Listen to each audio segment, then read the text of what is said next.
Ladies and gentlemen, a round of applause for Misty Copeland.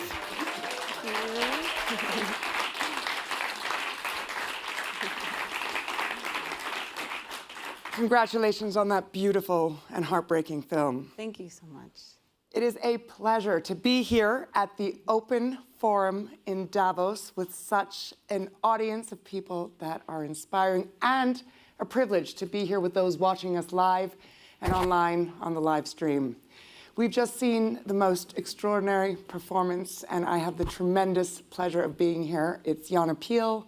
I am able to have the joy of driving philanthropy at the House of Chanel as the Global Head of Arts and Culture, and empowering women and girls through the Fondation Chanel, which is why it gives me such tremendous joy to be here on the stage with the most extraordinary woman and trailblazer.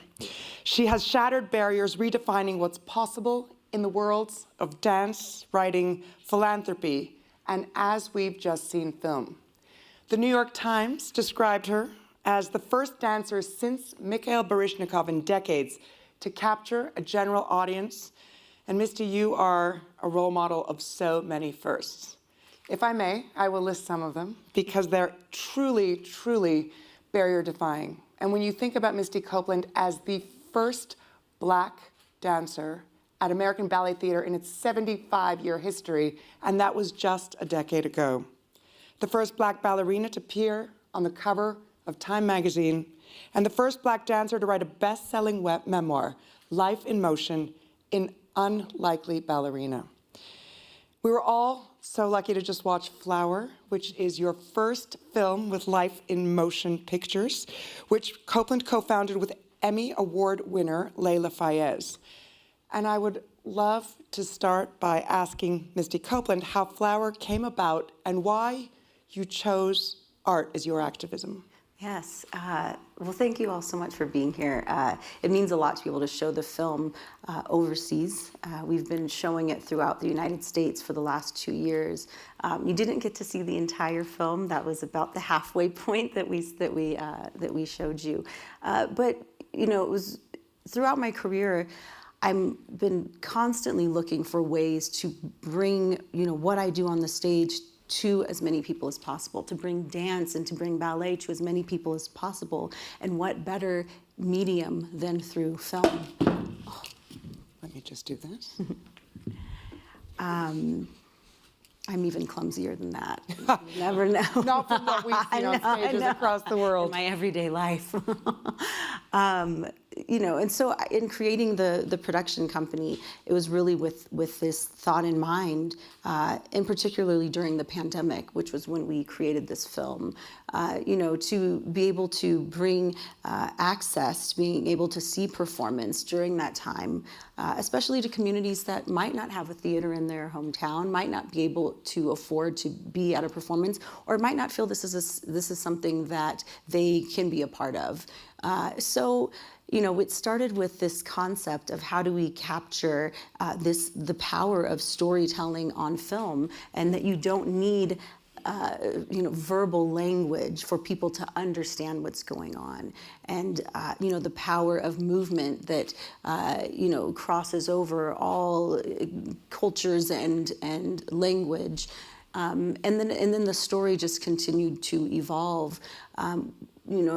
Social justice and activism, is such a big part of my messaging, and being a Black woman in a predominantly white field. We wanted to be able to tell a story of a community that you would not typically see in a classical ballet. And so I think of this as a modern ballet on film, celebrating, I know that there's a lot of difficult topics that we're, talking about, with the community of Oakland, California, but to me, it's really a celebration of the community. We chose Oakland. I'm from Los Angeles, and we were talking about, what issues were so relevant in that time, during the pandemic, and homelessness was such a big issue. And so we were thinking about backdrops, visually what we wanted to see on screen. And Los Angeles, of course, came up as my hometown and what the community was going through. And going through now. We've just been in the green room with Gary Taylor, and we were discussing the fires, and this theme of gentrification that you address so poignantly has never been in headlines as much as it is today. What was it about that particular story that you felt you needed to share in your debut film? Yes, we wanted to really dive in again to a social issue that was relevant at the moment. Something that also was relevant to me throughout my childhood. We were houseless for a lot of it. And so there was a deep connection there, but also showing that there's not one face or one story to this issue.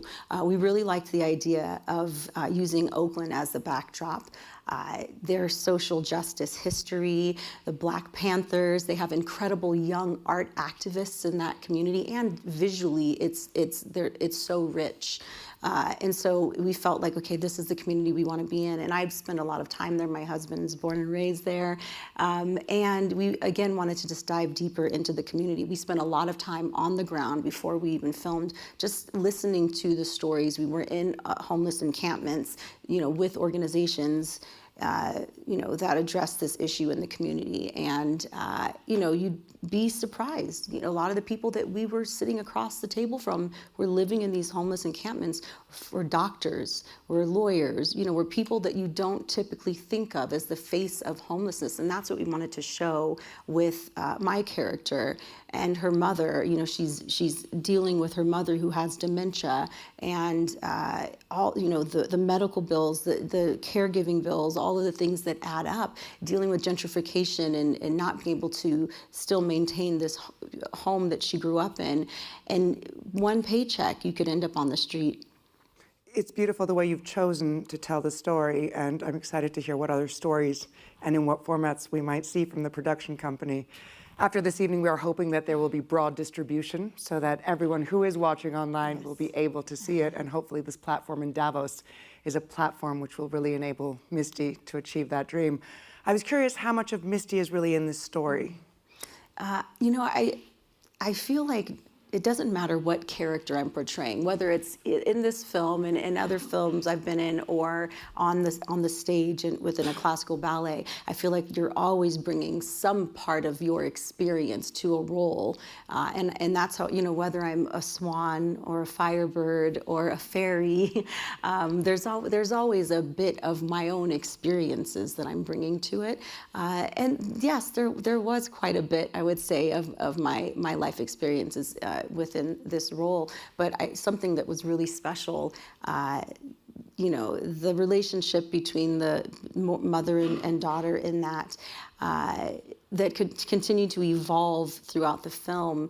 And then I found out I was pregnant in the midst of filming, and so it really changed my my thoughts behind being a mother, being a daughter, that sort of relationship.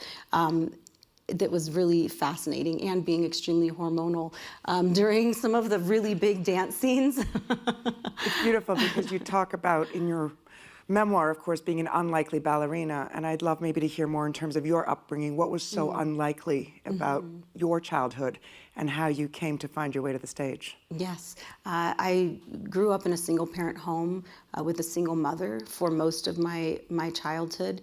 I wouldn't discover formal dance training until I was 13 years old. I was, creating and choreographing to the, pop music. I was singing. What was the soundtrack to your youth? Soundtrack. Give us an idea. It wasn't Rachmaninoff. It wasn't Stravinsky. No, I had never heard classical music before the age of 13.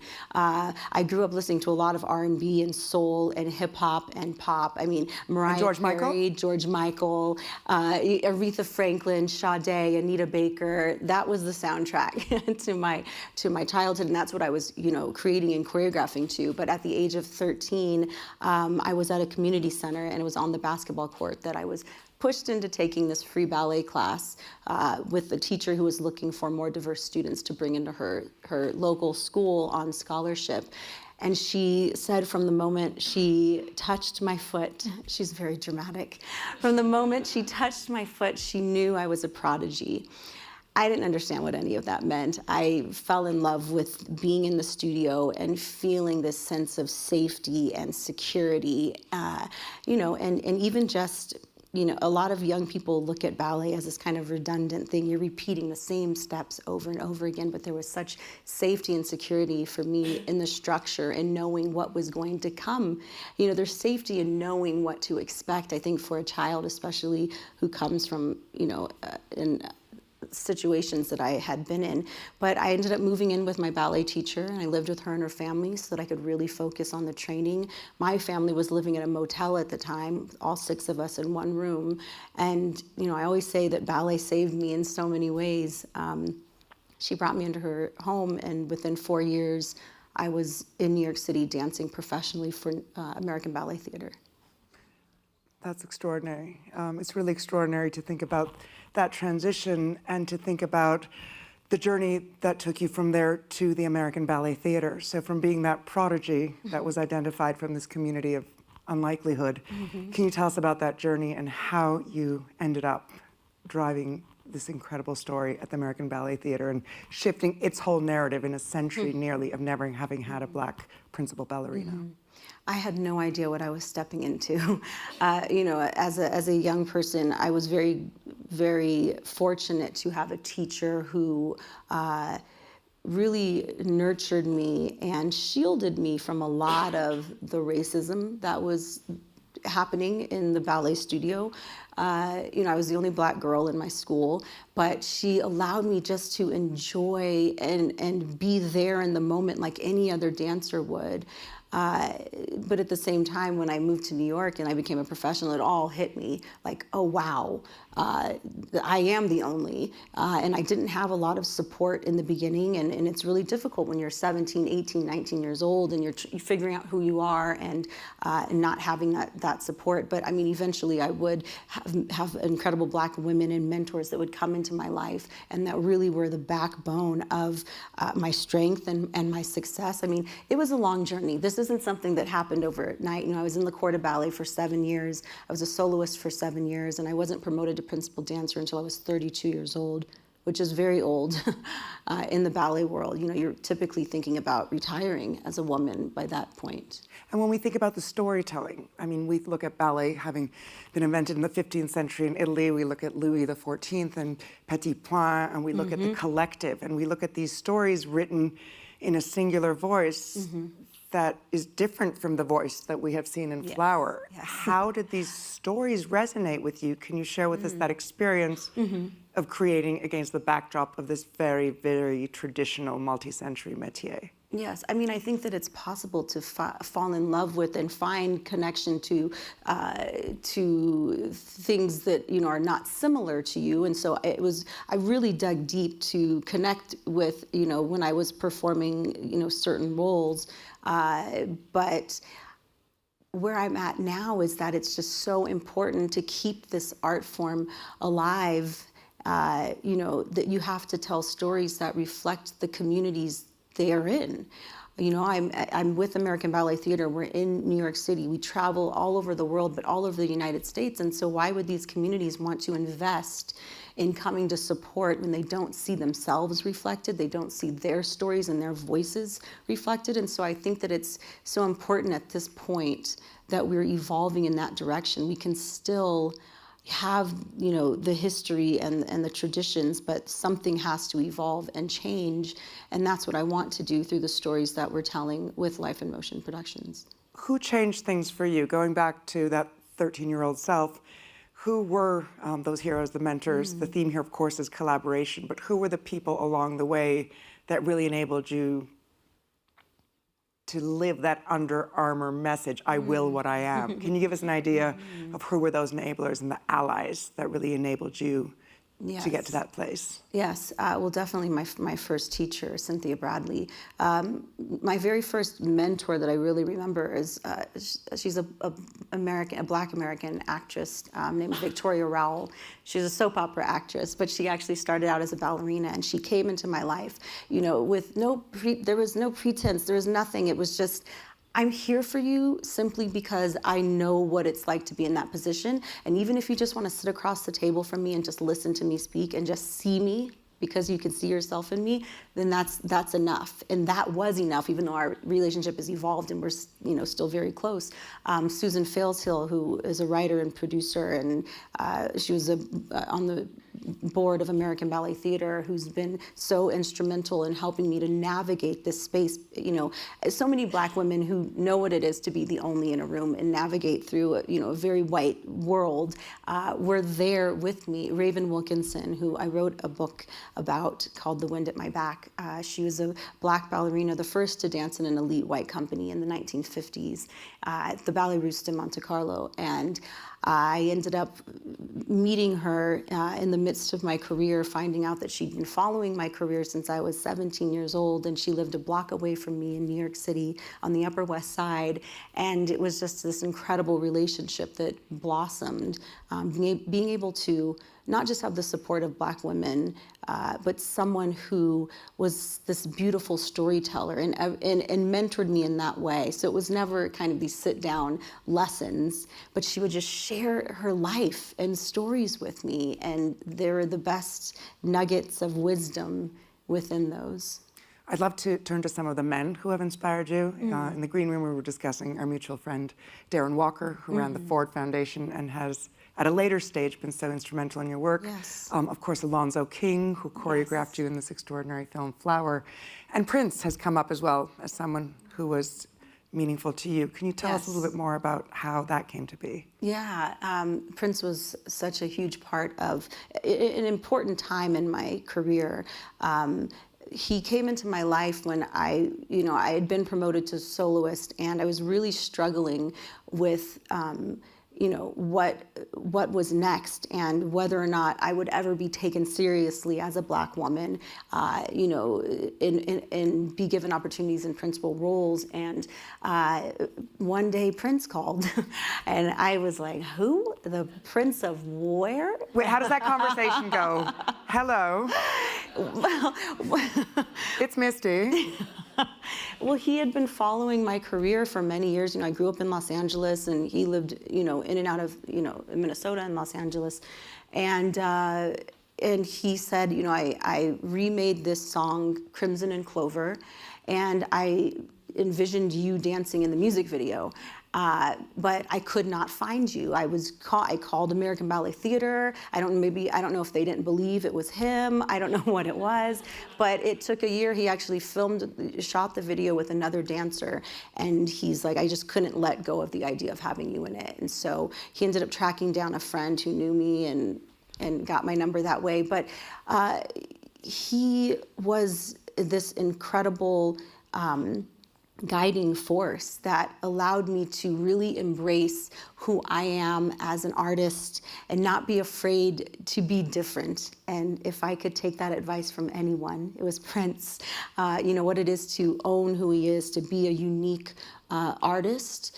That time, I toured with him on and off for a couple of years. And it was just really incredible to have someone like him in my corner that was, championing for me. I had to hold him back a lot because he really wanted to go in those offices at American Ballet Theater and just say, why isn't she? I'm like, that's not how this works. Please don't do that.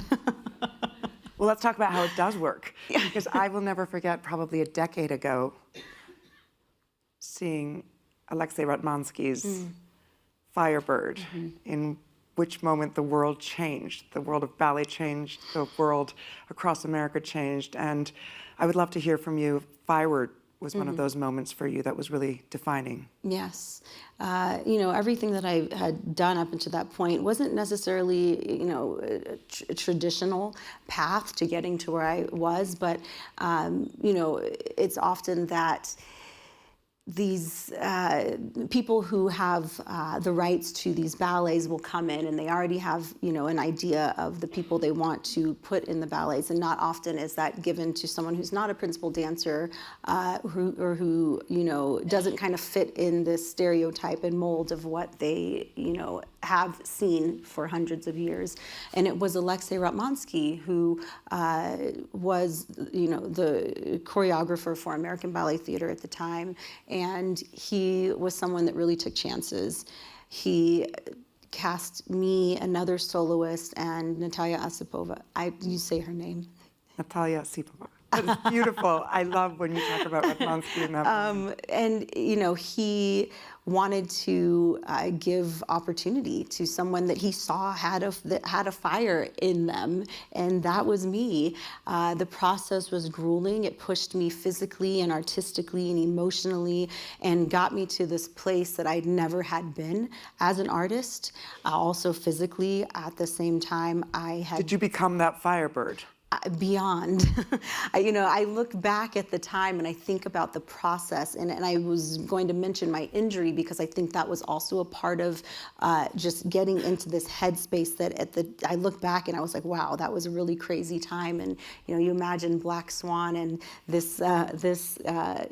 film Black Swan, and the idea of like what happens in an artist's psyche, and I feel like that's where I was at with Firebird. But because I felt like there was so much at stake, I'm dealing with what I would later find out following my performance in New York City of Firebird, that I had 6 stress fractures in my tibia, and I ended up pulling out of the season and didn't dance for a year. But we had invested in reaching the communities that wouldn't otherwise come to Lincoln Center and come to the Metropolitan Opera House. And that night that I performed Firebird for the first time in New York City, it was a sold-out house full of Black people. We'd never seen that before. I remember this little Russian woman who had known throughout my career. She was cleaning, backstage at the Met, and she came to me and she said, "Misty, is this your family out there?" I said, "Well, maybe." I was just with Nile Rodgers. He says we are family. We're all family. There we go. But I just thought that was hilarious and just so indicative of, that they not used to seeing that audience and that support from that community coming into the Lincoln Center, because they saw themselves represented and reflected in that space, and it completely changed the audiences we were seeing come to support American Ballet Theater and come to my shows from that night forward. I think it's so extraordinary. We see what Alvin Ailey did, but of course that was a Black cast. And so it's extraordinary to think about this revolutionary moment where you truly live that moment. If you can see it, you can be it. Yes. And probably created a whole generation of girls who then had your Barbie dolls and really dreamed of the dream of being Misty, which is so extraordinary. Now, the film that you created around that injury was really, really inspiring, and I wondered if you could touch for a moment on that film and maybe give a piece of advice in terms of, as an athlete, as a dancer, as an artist-athlete, or just as a human in every day, moving through that adversity and really overcoming such extraordinary challenge. Yeah, there's a documentary that was done around that time in my career. It's called A Ballerinas Tale. And I mean, it really captures some grueling moments in there, just dealing with that injury and the recovery and the surgery. There's so many lessons that I feel like I learned in that time, but it's listen to your body, take care of yourself. Rest is just as important, if not more, than the exercise and the training that we put into what we do. But having support around me and having community and having mentorship is what got me through and got me back on stage following that injury. And so, I think it can be really difficult as a young person and a young artist that wants to get there and do it on their own, but it doesn't mean you're failing or you're not strong enough by having people in your corner to lean on when you just can't do it on your own. The great news is that that moment has a happy ending, because you mentioned the movie Black Swan with Natalie Portman, but then you actually become the Black White Swan. Yes. And that's seemingly the journey towards the first principal ballet dancer in Yes. ABT's 75-year history. Was that a happy moment for you, becoming that iconic first black-white swan, as it were?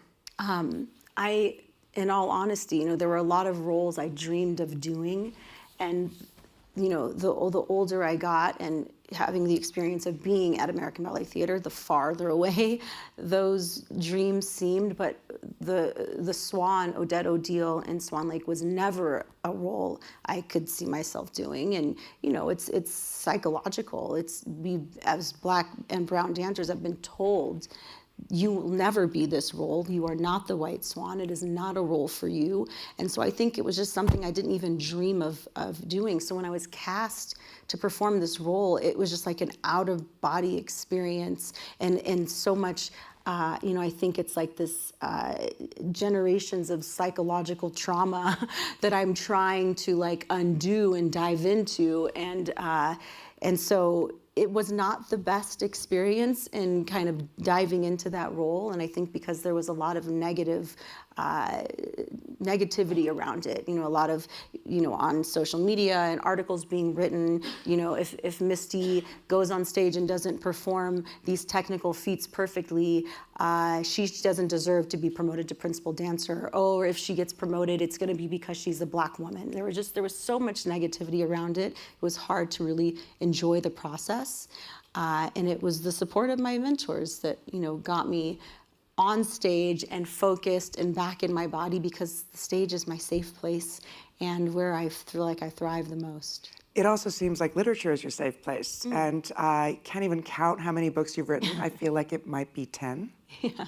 If this audience was to read one of your books, which one might that be? Oh, I would say my first, my memoir, Life in Motion.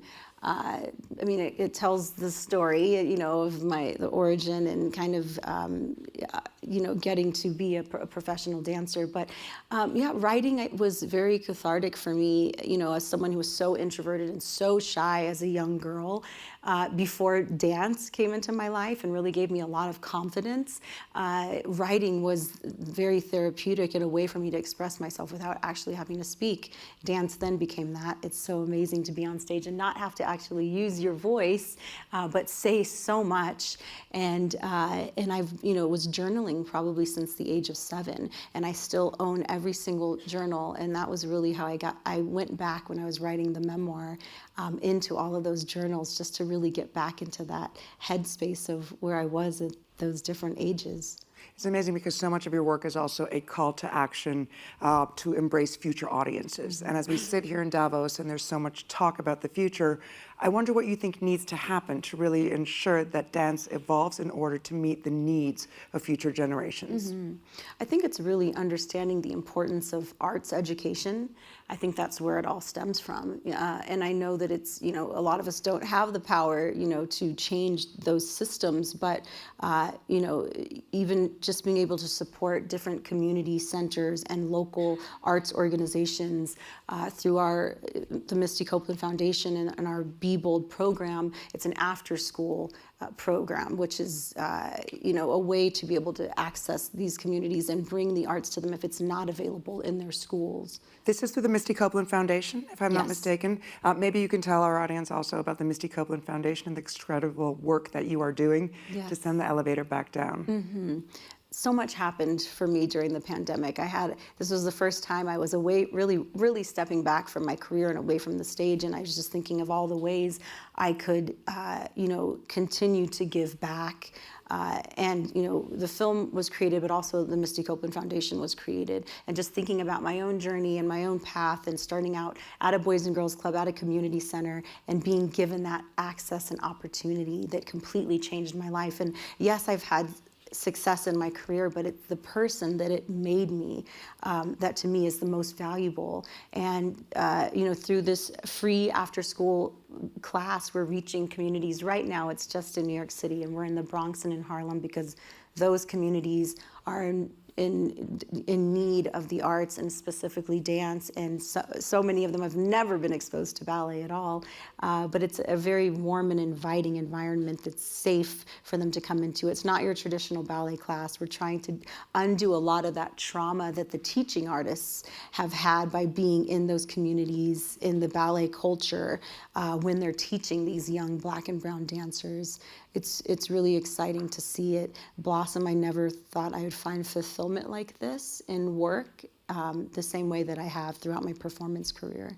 I love this theme of blossoming and thinking about that. And as you say, it's such a tremendous privilege and power to be able to be here at Davos and to champion the voice of the artist and also to champion the role of culture in society. I think of Gabrielle Chanel having said that my life didn't please me, so I created my life. And I think to her collaboration with Stravinsky in 1917 and being a real patron without an end, because that was such a radical ballet at the time and didn't seem to have a natural audience. And so as I think about that, I also think about her desire to always want to be part of what's next.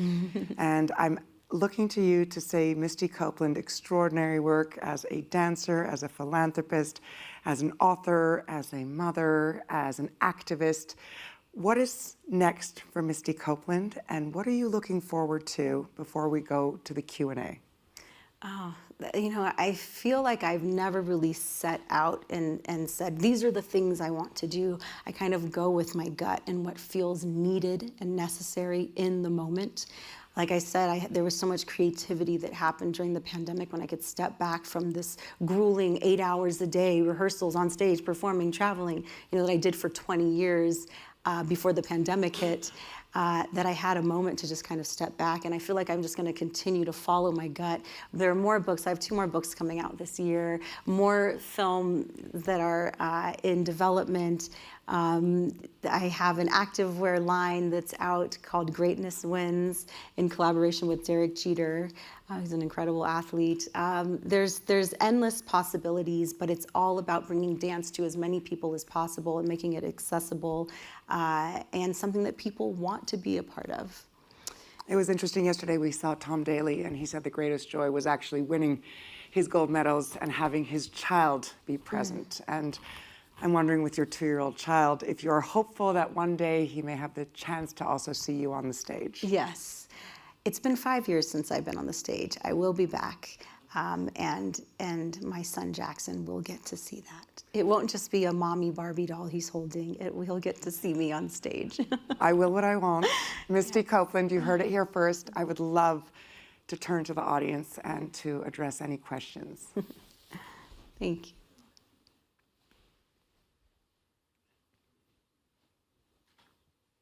Good evening. Misty, it's such an honor, to meet you here in Davos. My mom is a ballerina, and your film touches this relationship between mother and daughter. I work in the environmental field, but seeing you here, I feel this kind of connection that I can have with my mom. And I was wondering if any of your fantastic work that you do across disciplines and touches many other themes is the environment and nature in between those? I always say that whenever I'm traveling and I'm doing speaking engagements that I get the most ideas from people, like hearing from you know, audience members. No, but now I will. There's so much work to be done, and again, there's so many stories to tell that are so vital and important. I think movement has such a powerful reach that people innately connect with. It's interesting, we've heard some rollbacks on climate initiatives and also on DEI. And if I may, before we take the next question, I'd love to hear how that makes you feel. You know, this is deep-rooted work for me that's very personal, and I think that I am clear proof that it's important and it works. You know, the story I just told you about my Firebird performance, when people see themselves represented, they want to be a part of it and they want to support. I mean, I think that ABT profited a lot by these performances where the Black and brown community were coming. And, you know, it's hard to see it kind of come and go, but this is work that so many people are doing and will continue to fight for. I mean, it's rooted in my foundation and through this Be Bold program and other programs we will continue to do. So, you know, we just have to continue the fight. That's very hopeful. I think that gives us a lot of hope. Gerhard Richter always said art is the greatest form of hope, and in that messaging we know that Be Bold, the program, and the Misty Copeland Foundation will also get us further. Thank you. We'd love to take more questions.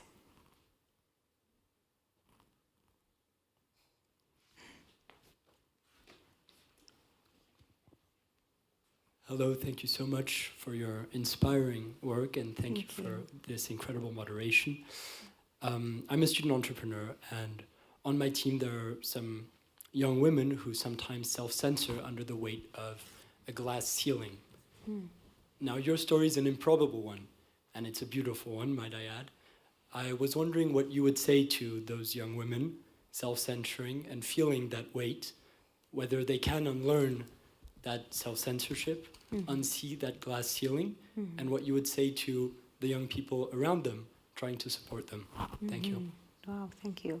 I mean, for me, it all comes back to support. When you have support around you, I feel like your belief in yourself, this incredible power that you have inside of you can break through those barriers. I mean, I feel like I'm proof of that, and so many others that have come before me. But I feel like, you know, it's in the allyship, as you said, you know, that I think that it's a fight that we all have to be a part of, but it's really about supporting them and continuing to champion them and let them know that they are worthy, their voices matter, you see them, you hear them, and I think that that's just like this inner fire that will keep bubbling until it boils over, and it's undeniable.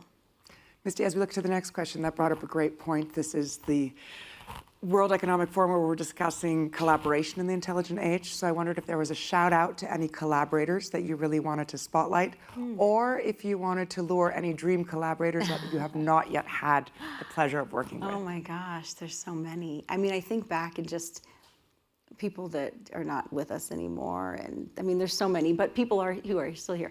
I've never worked with Mikhail Baryshnikov. I don't think he'll get back on stage and partner me in any way, but he was a dream, you know, collaborator. Desmond Richardson, even thinking about artists like Pharrell Williams, you know, that just Deborah Roberts, Titus Kafur, you know, there's so many incredible visual artists and people in fashion that I would love to have a chance to like do something with. Are there other questions? Great, there's one here in the second row. Hi. If you could go back in time and give a piece of advice to your younger self, what would you say?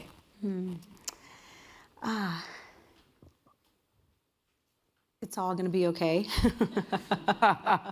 It's all going to be okay in the end. I think just kind of, you know, stay focused and to really just do your best to trust those people around you that you know, love, and care about you, and to block out the noise.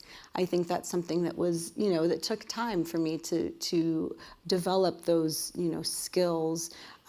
Especially nowadays. I'm so fortunate I didn't grow up in a social media world, you know, and that I, you know, could kind of just work and focus and be in the moment. But this day and age, you know, with social media, I think it's even more important to have support around you and be able to recognize what's real and what's not, and you know, who's important in your life and who's not. And so I would have just told myself that it's all going to work out, it's all going to be okay, just stay focused on what's important to you. Maybe as we look to the next question, we can touch on the topic of technology, since this might be the only session at Davos where that has not been raised. And while we know that there are many fears and concerns, I think we've also always seen the world's great artists harness new technologies to drive the possibilities of human creation and imagination. Yesterday with Nile Rodgers, he tried out AI for the first time, and he said it was like a new color in his palette. And I wonder, as you look to things, as you look at our choreographers like Wayne McGregor, using AI to drive their own living archive. What is exciting to you about technology and the possibilities that it might enable? I think being able to being able to capture dance in a way that I think hasn't been before. I mean, I don't think there's any replacing live performance, but to be able to bring it to people again through their screens, whether that's like virtual reality, I think there's so much power in being able to give people a more realistic experience of what it is to experience live performance that could bring in a new audience that's really exciting. Look to new questions, and also again mention that Life in Motion is looking for distribution across the world. So it will be very exciting if when we're back here, everyone will have been able to see it who is watching on live stream. Are there other questions from the audience for Misty Copeland?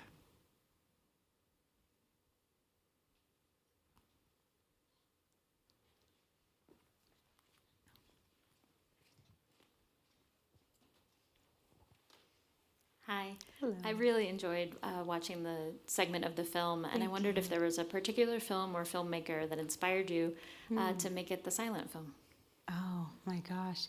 I think in general, when I think about Black silent films, that was a big inspiration for me. And thinking about, the devastation of what happened, I think it was in the 20s, so many of the Black silent films were burned to make space for other more important films, as they thought. But I would say, just in terms of films that inspired me, I would say The Red Shoes is probably the one. That to me just really captures this incredible view into what it is to be a performer. And it was, a ballet within the ballet that was just so phenomenal. And to have actual dancers on screen acting and dancing, which we don't often see today. There's always a body double and then an actress performing. And so that's something that I would like to do more of through my production company, is giving opportunity to trained dancers who clearly act as well, because that's what we do through our storytelling. But yes, The Red Shoes is a big influence. Fantastic. I think there's one question before we wrap up. Thank you. Hi, Misty. Hi. So good to meet you. I wanted to ask, I think we've all talked about, the moments when you became the Misty Copeland that we know and love. Were there moments when you were tired of it all and you wanted to give up and do something else? Oh, so many. I'll never forget, I think I was probably 20 years old, and just the reality of coming into this company and feeling so overwhelmed, being the only. And I remember thinking, I'm gonna learn to DJ. And I remember telling my mom this, and she was like, girl, get your butt back in that studio. But, there were so many moments that, again, I really relied on the support around me. Arthur Mitchell, who's the founder of Dance Theater of Harlem and was the first Black principal dancer at the New York City Ballet under George Balanchine. I remember I must have been 22 and just feeling so defeated, that why would this happen to me? There have been so many incredibly talented Black dancers that have come through these studios. Why me? And in that moment, he said, well, why don't you come on over to Dance Theater of Harlem? And he offered me a soloist contract. And it was that moment that made me realize how important it was for me to stay at American Ballet Theater. Yes, it's important, and that could have been an incredible path to be in an environment where I was surrounded by Black dancers and in community and people that understood my journey. But him giving me that opportunity made me realize, if I don't do this in this space, this very white space, how are we ever going to see change happen? And though it took me 15 years, I think it was, to reach that point, it was his support and offering me an opportunity that allowed me to get there. Misty, thank you so much for sharing your extraordinary journey with us. Thank you. Thank you so much.